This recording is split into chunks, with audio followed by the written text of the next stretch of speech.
श्री गणेशाय नमः। ओम श्री गुरुवे नमः। आज की भगवत चर्चा स्वामी श्री राम सुखदास जी के लेख प्रवचन मानस में नाम वंदना प्रवचन 1 पर आधारित है। श्री सीताराम वंदना। गिरा अरथ जल बीच सम कहित भिन्न भिन्न, बंदऊ सीताराम पद जिन्हि परम प्रिय खिन्न। गोस्वामी श्री तुलसीदास जी महाराज कथा प्रारंभ करने से पहले सभी की वंदना करते हैं। इस दोहे में श्री सीताराम जी को नमस्कार करते हैं। इसके बाद नाम वंदना और नाम महिमा को लगातार 9 दोहे और 72 चौपाइयों में कहते हैं। यहाँ 18वें दोहे में श्री सीताराम जी के चरणों की वंदना करते हैं। सीताराम जी की बहुत विलक्षणता है। जिन्हि परम प्रिय खिन्न, दुखी आदमी किसी को प्यारा नहीं लगता। दीन दुखी को सब दुत्कारते हैं, पर सीताराम जी को जो दुखी होता है वह ज्यादा प्यारा लगता है। वह उनका परम प्रिय है, उस पर विशेष कृपा करते हैं। उन श्री सीताराम जी के चरणों में मैं प्रणाम करता हूं। श्री सीताराम जी अलग अलग नहीं हैं। इस बात को समझाने के लिए 2 दृष्टांत देते हैं। जैसे गिरा अर्थ और जल बीछी कहने का तात्पर्य है कि वाणी और उसका अर्थ कहने में 2 हैं, पर वास्तव में 2 नहीं 1 है। वाणी से कुछ भी कहेंगे तो उसका कुछ न कुछ अर्थ होगा ही है। इसी तरह जल होगा तो उसकी तरंग भी होगी। तरंग और जल कहने में 2 हैं, पर जल से तरंग या तरंग से जल अलग नहीं है, एक ही है। एक नाम जप होता है और एक मंत्र जप होता है। राम नाम मंत्र भी है और नाम भी है। नाम में संबोधन होता है तथा मंत्र में नमन और स्वाहा होता है। जैसे रामाय नमः ये मंत्र है, इसका विधि सहित अनुष्ठान होता है। और राम राम राम ऐसे नाम लेकर केवल पुकार करते हैं। राम नाम की पुकार विधि रहित होती है। इस प्रकार भगवान को संबोधन करने का तात्पर्य यह है कि हम भगवान को पुकारें, जिससे भगवान की दृष्टि हमारी तरफ खिंच जाए। कैसा ही क्यों न जन नींद सोता, वो नाम लेते ही सुबोध होता। जैसे सोए हुए किसी व्यक्ति को पुकारें तो वह अपना नाम सुनते ही नींद से जग जाता है।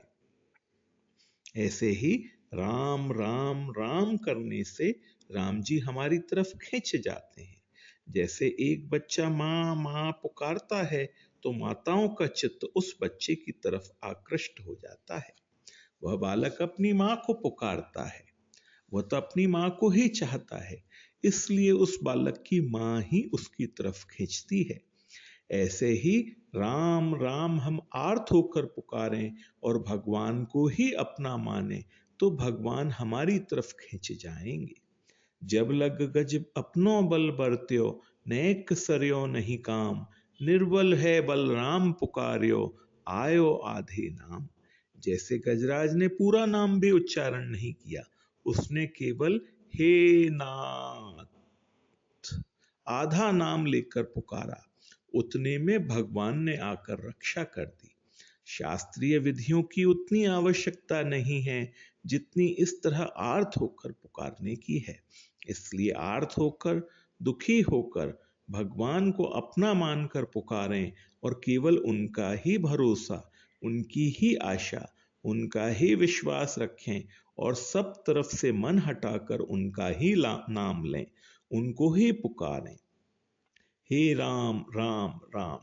आर्त का भाव तेज होता है, इससे भगवान उसकी तरफ खिंच जाते हैं और उसके सामने प्रकट हो जाते हैं। तभी तो भगवान प्रहलाद के लिए खंबे में से प्रकट हो गए। भीतर का जो आर्त भाव होता है वही मुख्य होता है। राम नाम उच्चारण करने की बड़ी भारी महिमा है। उस राम नाम का प्रकरण रामचरितमानस में बड़े विलक्षण ढंग से आया है। बंदऊ नाम राम रघुबर को, हेतु कृसानु भानु हिम कर को। नाम की वंदना करते हुए श्री गोस्वामी जी महाराज कहते हैं कि मैं रघुवंश में श्रेष्ठ श्री रघुनाथ जी के उस राम नाम की वंदना करता हूँ, जो कृसानु अर्थात अग्नि, भानु अर्थात सूर्य और हिमकर अर्थात चंद्रमा का हेतु अर्थात बीज है। बीज में क्या होता है? बीज में सब गुण होते हैं। वृक्ष के फल में जो रस होता है वह सब रस बीज में ही होता है। बीज से ही सारे वृक्ष को तथा फलों को रस मिलता है। अग्निवंश में परशुराम जी, सूर्यवंश में राम जी और चंद्रवंश में बलराम जी, इस प्रकार तीनों वंशों में ही भगवान ने अवतार लिए। ये तीनों अवतार राम नाम वाले हैं, पर श्री रघुनाथ जी महाराज का जो राम नाम है वह इन सब का कारण है। मैं रघुनाथ जी महाराज के उसी राम नाम की वंदना करता हूँ जो अग्नि का बीज र, सूर्य का बीज आ और चंद्रमा का बीज म है। राम नाम में र, आ और म ये तीन अवयव हैं। इन अवयवों का वर्णन करने के लिए कृसानु, भानु और हिमकर ये तीन शब्द दिए हैं। इन तीनों का हेतु राम नाम ही है। इस प्रकार सब अक्षरों में राम नाम प्राण है। कृसानु, भानु और हिमकर इन तीनों में से राम नाम निकाल देने पर वे कुछ काम के नहीं रहते, अर्थात उनमें कुछ भी तथ्य नहीं रहता। यह नाम के तीनों अवयवों का बताने का तात्पर्य यह है कि राम नाम जपने से साधक के पापों का नाश होता है, अज्ञान का नाश होता है और अंधकार दूर होकर प्रकाश हो जाता है। अशांति, संताप, जलन आदि मिटकर शांति की प्राप्ति हो जाती है। ऐसा जो श्री रघुनाथ जी महाराज का राम नाम है उसकी मैं वंदना करता हूं। अब आगे गोस्वामी जी महाराज कहते हैं, विधि हरि हरमय वेद प्राण सो, अगुण अनुपम गुण निधान सो। यह राम नाम ब्रह्मा, विष्णु और महेशमय है।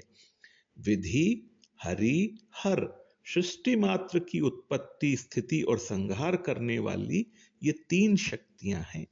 इनमें ब्रह्मा जी सृष्टि की रचना करते हैं, विष्णु भगवान पालन करते हैं और शंकर भगवान संहार करते हैं।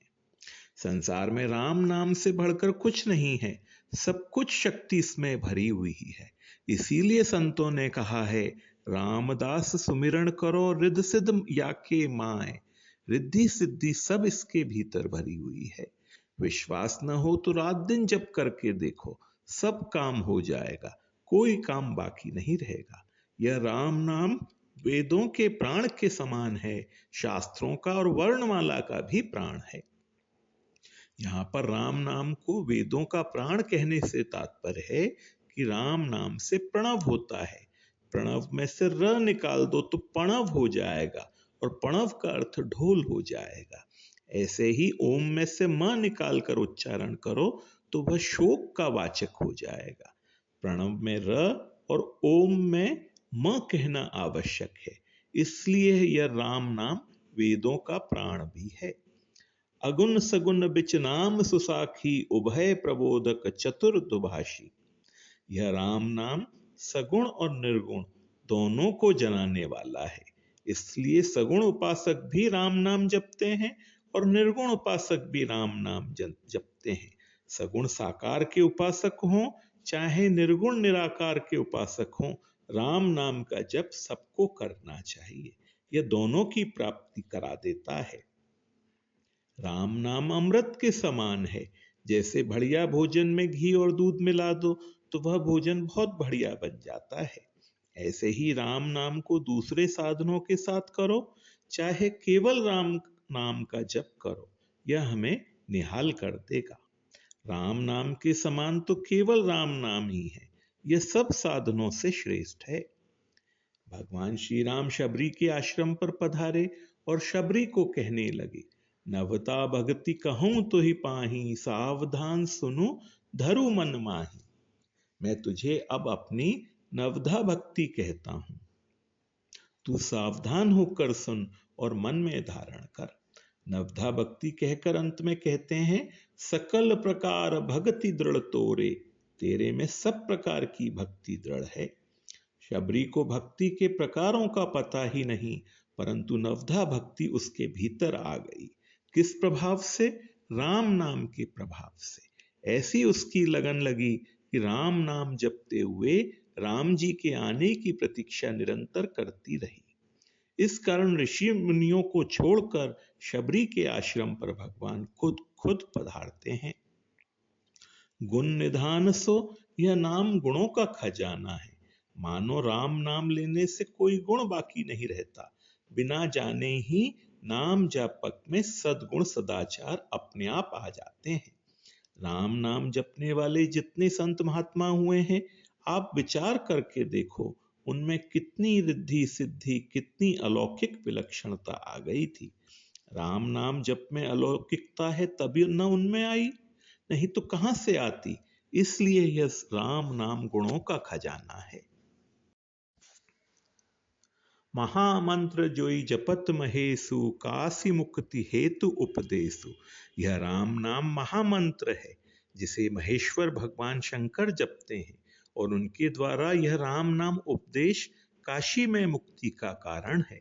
र, आ और म, इन तीन अक्षरों के मिलने से यह राम नाम तो हुआ महामंत्र, और बाकी दूसरे सभी नाम हुए साधारण मंत्र। सप्तकोट्यो महामंत्रस्य विभ्रमकारकाः एक एव परो मंत्रो राम इत्यक्षर द्वयम्। 7 करोड़ मंत्र हैं, वे चित्त को भ्रमित करने वाले हैं। यह 2 अक्षरों वाला राम नाम परम मंत्र है। यह सब मंत्रों में श्रेष्ठ मंत्र है। सब मंत्र इसके अंतर्गत आ जाते हैं, कोई भी मंत्र बाहर नहीं रहता। सब शक्तियां इसके अंतर्गत हैं। यह राम नाम काशी में मरने वालों की मुक्ति का हेतु है। भगवान शंकर मरने वालों के कान में यह राम नाम सुनाते हैं, और इसको सुनने से काशी में उन जीवों की मुक्ति हो जाती है। जब प्राणों का प्रयाण होता है तो उस समय भगवान शंकर उस प्राणी के कान में राम नाम सुनाते हैं। क्यों सुनाते हैं?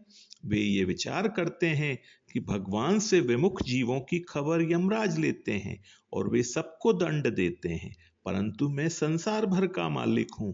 लोग मुझे विश्वनाथ कहते हैं, और मेरे रहते हुए मेरी इस काशीपुरी में आकर यमराज दंड दें तो यह ठीक नहीं है। अरे भाई, किसी को दंड या पुरस्कार देना तो मालिक का काम है। सारे संसार में नहीं तो कम से कम वाराणसी में, जहां मैं बैठा हूं, यहां आकर यमराज दखल दें, यह कैसे हो सकता है? काशी में वरुणा और असी 2 नदियों गंगा जी में आकर मिलती हैं। उनके बीच का क्षेत्र वाराणसी है। इस क्षेत्र में मंडुक मत्स्याः क्रमयोपि काश्याम त्यक्त्वा शरीरम शिवमाप्नुवन्ति। मछली हो या मेढक या अन्य कोई जीव जंतु हो, आकाश में रहने वाले हों या जल में निवास करने वाले, थल में रहने वाले जीव हों, सभी को भगवान शंकर मुक्ति देते हैं। यह है काशीवास की महिमा।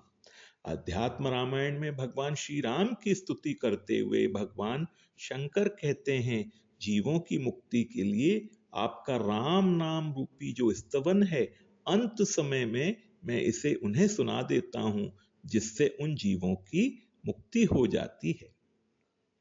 जन्म जन्म मुनि जतन कराही, अंत राम कही आवत नाही। भगवान शंकर कहते हैं, हमारे पास राम नाम की पूंजी है, इससे जो चाहे मुक्ति ले लो।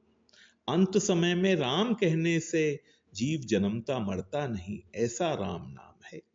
मुक्ति जन्म मही जानी ज्ञान खानी, अग हानि कर जह बस शंभु भवानी, सो काशी से आई कसना। नाम की महिमा कहते कहते गोस्वामी जी महाराज हद ही कर देते हैं। वे कहते हैं, कहो कहां लगी नाम बड़ाई, राम न सकहि नाम गुण गाई। भगवान श्री राम भी नाम का गुण नहीं गा सकते, इतने गुण राम नाम में हैं। महामंत्र जोई जपत महेसु। इस महामंत्र इतना विलक्षण है कि महामंत्र राम नाम जपने से ईश भी महेश हो गए। इसलिए बहनों भाइयों, माताओं से कहना है कि रात दिन उठते बैठते चलते फिरते हरदम अपने तो राम नाम लेते ही रहो। भगवान का नाम है तो सीधा साधा, परंतु इससे स्थिति बड़ी विलक्षण हो जाती है। आज की भगवत चर्चा यहीं तक। ओम श्री गुरुवे नमः।